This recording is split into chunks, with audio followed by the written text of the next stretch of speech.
I have some frankly upsetting news where Donald Trump's own voters are being deported. You might remember Latinos for Voters was a really big deal this past cycle, and Latinos more than any other group that wasn't white started to support Donald Trump, many of whom, it turns out, had family who were here illegally, and now they're being deported. Here's one such case. No firme nada ni diga nada. No tienen culpa para pararle.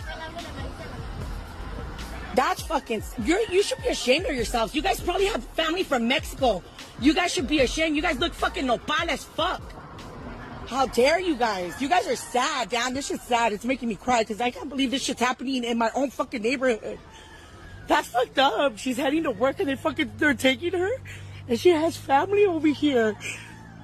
That's fucking scandalous, bro. I can't believe this shit's really happening. That's sad. You guys are scandalous. Fuck, man. What is she doing? Heading to work? What is she bothering you guys? Is she doing something dangerous? How about you guys go get the fucking prostitution off the street on hold? I've been here fucking 39 years of my life and I've never seen this shit. You guys should be ashamed of yourselves. May God have mercy on all your souls and your family souls. Because karma's a bitch. Karma's a bitch, and you look nopal as fuck. You should be ashamed. Undercover cops, look at stopping people and taking them, asking them where they're from, what part of Mexico. Look at fucking bastards. They don't have license plates, you guys. So if you guys see undercover cops with no plates, they're fucking pulling over a Mexican. That is so wild, and it's upsetting to hear.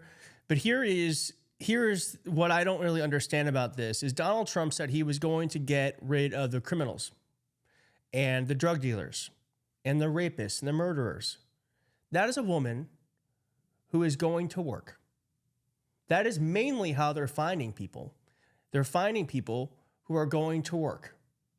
So Donald Trump isn't getting rid of the people he said he would. He's getting rid of people who are actually contributing to our economy because they're easier to find. Because they're out there, not hiding in the shadows, doing nefarious things. They're just trying to make a living. And that's who he's going after. There are protests all over the weekend. I want to show you those. But first off, at one of those protests was this gentleman who said this.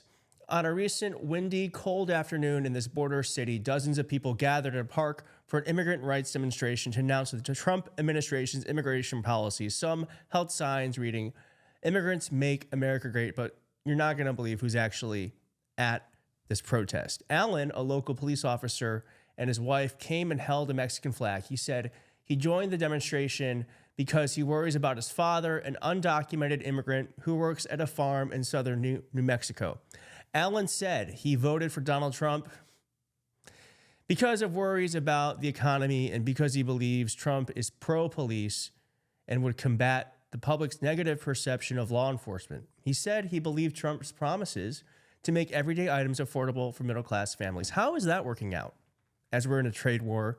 Prices are higher than they have been since Biden left, and prices are due to go even higher if this trade war persists with Mexico, China, and Canada. But after 2 weeks of Trump in the White House, Allen, who declined to give his last name because now he fears retaliation against his father, said he now regrets his vote, partly because he was angered when Trump granted clemency to people involved in the January 6th attack on the U.S. Capitol. I guess, does anyone else just feel pissed off by this sort of stuff? Because I'm like, were y'all not paying attention?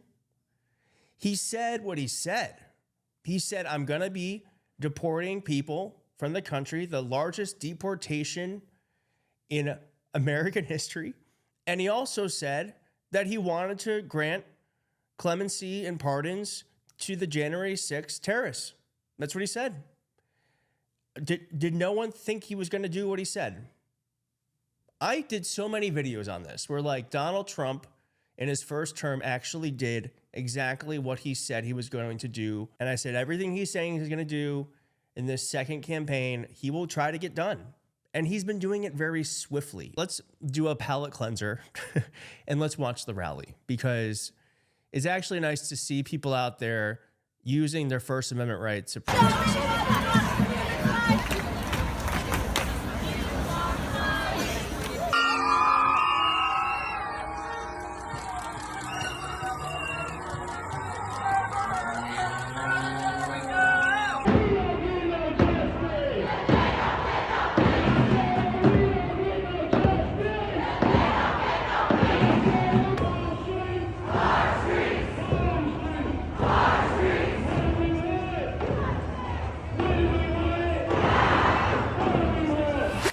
I kind of said my piece. I have more thoughts at the end of this, but I want Ana Navarro to speak for her own community. Seen some video this weekend of Latinos who voted for Trump crying because now their abuelas and their tios are getting deported. Right. I'm having a very hard time mustering up any sympathy for those people. Yeah. And look, I'm an immigrant. I know the desperation that it takes to leave your country. Amongst immigrants in particular, there is no doubt that we want anybody who had the opportunity to come to this great country and committed a crime, we want them punished, we want them deported to the fullest extent of the law. But a lot of good, hardworking people who are in our schools, who are our colleagues, who own houses and businesses here, who are the parents of U.S. citizen children, are getting caught up in this. Because it's been reported that ICE offices all over the country have been given a quota. There is no way they meet that quota just with criminal aliens. And let me just say, I think that what he's done with the military, in addition to the legal aspects that may be involved, has a lot to do with a publicity stunt. The point is cruelty. The point is instilling fear. But it's also very costly. A charter DHS flight, it's been reported, is something like $8,500. A military C-130 is $816,000. So each one of those planes is costing us, so that he can have his picture and his photo op, 100 times more what a charter flight would be.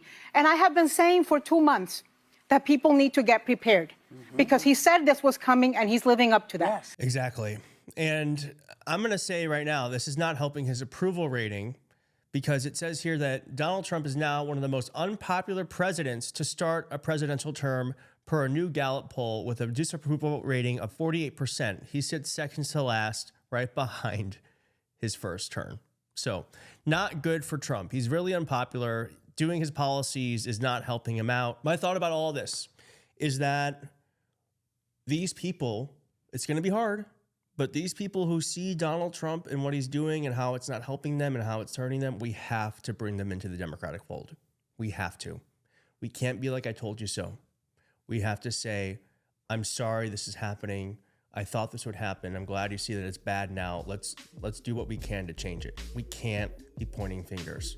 We have to build a coalition. So we can gloat about it a little here, but when it comes to like time to vote, we have to bring as many people into the fold as possible.